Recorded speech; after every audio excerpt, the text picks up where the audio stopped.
Akila Aldin Putri dari jurusan Psikologi Islam dari Fakultas Usuluddin Adab dan Dakwah YIN Batu Sangkar. Video kali ini saya buat dengan tujuan untuk memenuhi nilai akhir semester dalam mata kuliah psikologi kognitif. Baiklah, kali ini saya akan membahas salah satu pembahasan di dalam mata kuliah kognitif, yaitunya memori atau ingatan. Setiap orang bergantung pada kekuatan memorinya untuk melakukan aktivitas. Untuk dapat melakukan aktivitas, manusia perlu mengingat apa yang telah terjadi dan apa yang akan direncanakannya. Semua yang mereka lakukan atau yang aktivitas yang biasa mereka lakukan itu membutuhkan memori atau ingatan.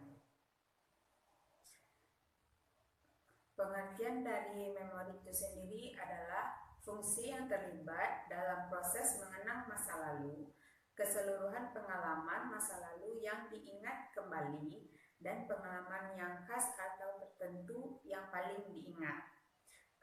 Memori melibatkan apa yang dilihat dan apa yang dialami oleh seseorang lalu merekamnya. Memori merupakan rekaman tersebut atau rekaman atau hasil yang dilihat dari apa yang dialami oleh seseorang itu untuk melakukan aktivitas. Namun, tidak semua memori atau pengalaman dapat disimpan dengan baik. Hanya informasi atau pengalaman tertentu yang memiliki kekhasan saja yang mampu tersimpan, sehingga memori memerlukan suatu tempat untuk menyimpan, menerima, dan mengingat kembali informasi yang khusus atau informasi yang tertentu. Selanjutnya yaitu jenis-jenis dari memori. Memori terbagi atas 3 jenis. Yang pertama yaitu memori sensoris, yang kedua memori jangka pendek atau short term memory, yang ketiga yaitu memori jangka pendek atau long term memory.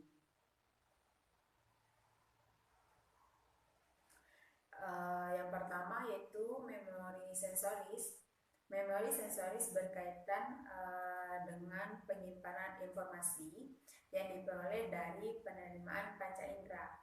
Jadi memori ini berasal dari panca indera seseorang.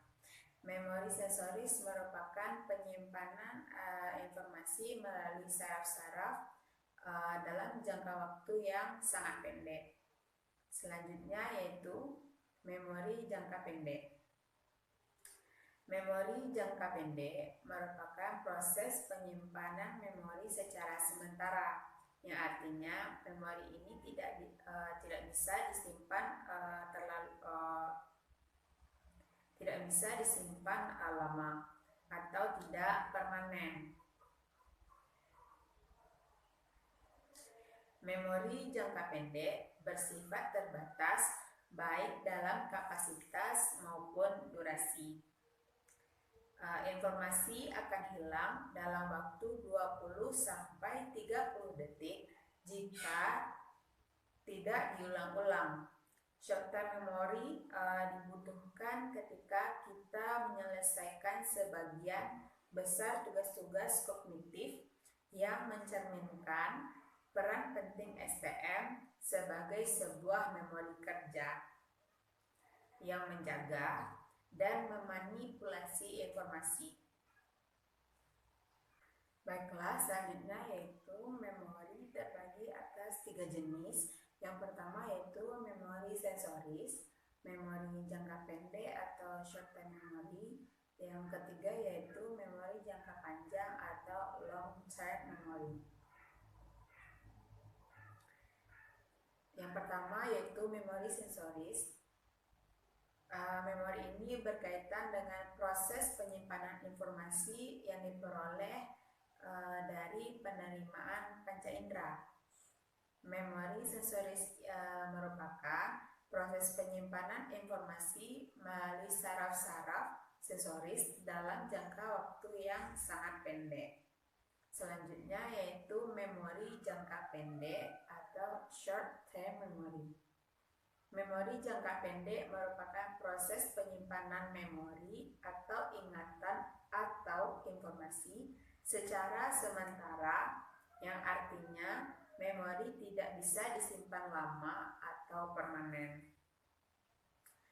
Memori jangka pendek memiliki keterbatasan pada kapasitas dan durasi. Informasi akan hilang dalam jangka waktu 20 sampai 30 detik jika informasi atau ingatan atau memori tersebut jika kita tidak mengulangnya. Short term memory dibutuhkan ketika kita menyelesaikan sebagian besar tugas-tugas kognitif yang mencerminkan peran penting dari STM sebagai sebuah memori kerja yang menjaga dan memanipulasi informasi. Selanjutnya yaitu memori jangka panjang atau long term memory. Memori jangka panjang merupakan proses penyimpanan yang memiliki kapasitas yang tidak terbatas dan dapat selanjutnya yaitu memori jangka panjang atau long term memory.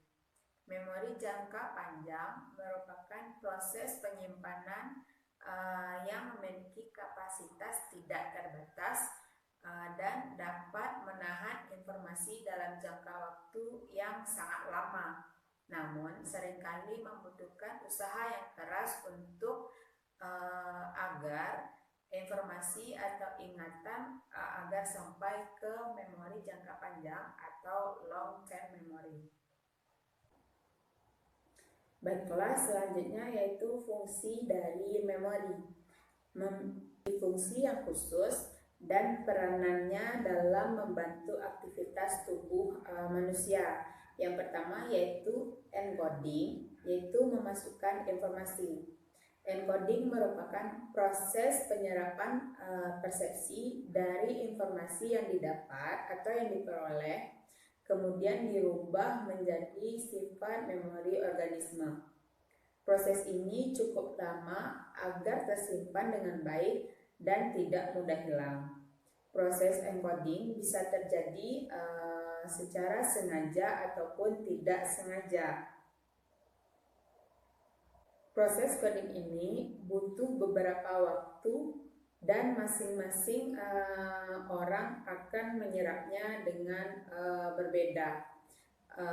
Orang yang memiliki kecerdasan tinggi akan dapat menyerap dengan cepat. Tetapi pada orang yang memiliki kecerdasan yang rendah akan membutuhkan waktu yang lebih lama untuk menyerap informasi dari orang yang memiliki kecerdasan yang tinggi. Fungsi berikutnya dari memori yaitu storage atau menyimpan atau sebagai alat penyimpanan. Setelah proses encoding atau proses memasukkan informasi, data atau informasi yang didapat atau yang diperoleh akan disimpan dengan membentuk jejak-jejak yang bisa ditimbulkan kembali atau dipanggil kembali. Jejak-jejak memori tersebut disebut dengan traces memory. Memori traces ini bisa mudah menghilang apabila tidak sering digunakan. Apabila memori traces hilang, maka memori akan cukup sulit untuk dikembalikan atau biasa kita sebut dengan kelupaan atau lupa. Jejak-jejak memori membantu menuntun keinginan manusia untuk memperoleh bentuk ingatan tertentu. Yang ketiga, fungsi dari memori yaitu retrieval atau mengeluarkan kembali.